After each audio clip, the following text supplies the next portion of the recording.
നമസ്കാരം. ഓം നമഃ ശിവായ. ഇന്ന് നമ്മൾ ഇവിടെ പ്രതിപാദിക്കുന്നത് പ്രദോഷവ്രതത്തെക്കുറിച്ചാണ്. പ്രദോഷം ആചരിക്കുന്നത് എങ്ങനെയാണ്? ദേവി ഭക്തർക്ക് പൗർണമി വ്രതം പോലെ വിഷ്ണു ഭക്തന്മാർ ഏകാദശിനാൾ എടുക്കുന്ന പോലെ ഒരു വ്രതമാണ് പ്രദോഷവ്രതം. എന്നാൽ ഇല്ലാതെയാക്കുന്നത് എന്നാണ് അർത്ഥം. പ്രദോഷം എന്നാൽ ദോഷത്തെ ഇല്ലാതെയാക്കുന്നത്. സാധാരണ പ്രദോഷം വരാറുള്ളത് ത്രയോദശിയിലാണ്. പാർവതി ദേവിയെ സന്തോഷിപ്പിക്കുവാൻ ഭഗവാൻ പരമശിവൻ പ്രദോഷസന്ധ്യയിൽ നൃത്തം ചെയ്യുന്നു എന്നാണ് പറയുന്നത്. ഈ നൃത്തത്തിന് ബ്രഹ്മദേവൻ താളമിടുന്നു.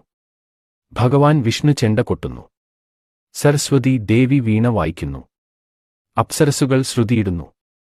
നന്ദികേശ്വരൻ മദ്ദളം കൊട്ടുന്നു. നാരദ മഹർഷി പാട്ടുപാടുന്നു.